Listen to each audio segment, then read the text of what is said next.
Hello, I'm Gary Schotten, and I'm here as a part of Inspiring Better Business. The year was 1981, and my wife and I were living in the state of Wyoming, and I had, frankly, a pretty good job.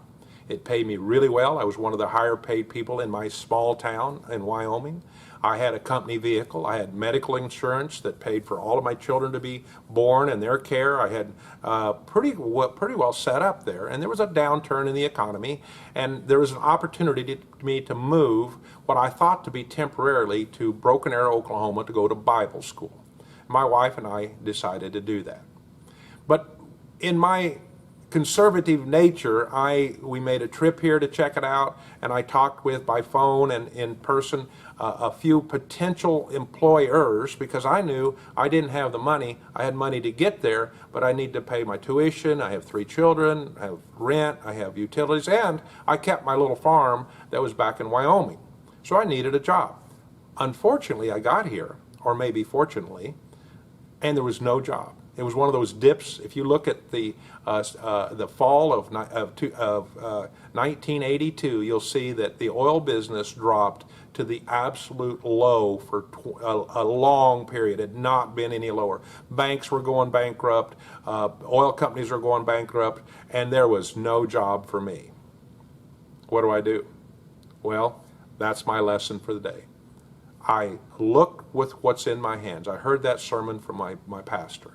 And I looked and I said, you know, I don't really have anything in my hands, but I have a horse trailer set in front of my house, because when I moved, I put all my stuff not all my stuff, because I still had my farm, my little ranch back in Wyoming, because I was coming back. I put enough stuff for us to live what we thought to be for 9 months. Washer, dryer, refrigerator, our clothes, some mattresses. I mean, it was low budget, but we brought what we needed.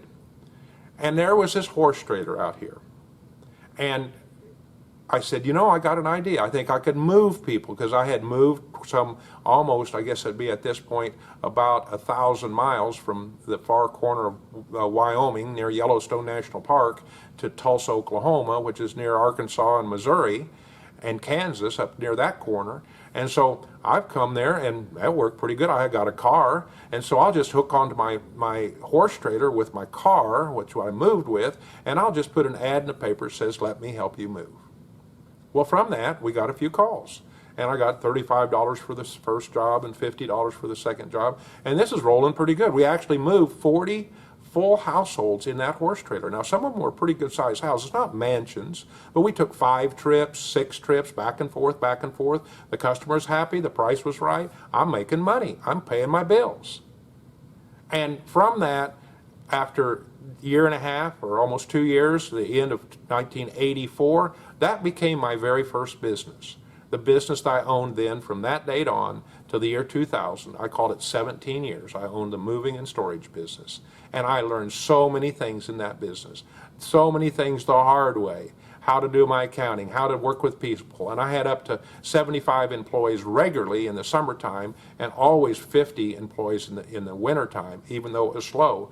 And trucks all over the United States, and a warehouse. I mean, packers, my ladies would do packing inside. We moved household people. The lesson was, I started with what I had in my hands, and I took the next step. That was it.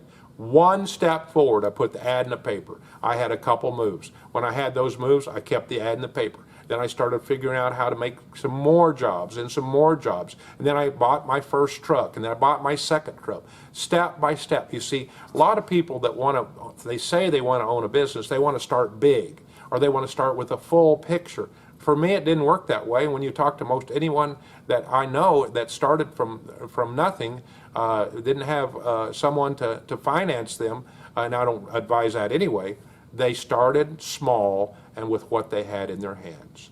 Think about that. Don't be afraid to start super small, with a cake that you make in your oven, with your sewing machine that you sewed something, with a tree trimming with a saw, something to get started. And you'll see that God will step in and make that step go to the next step, and the next step, and the next step. There's lessons to be learned. Well, I hope this is good for you. I enjoy this as a part of Inspiring Better Business.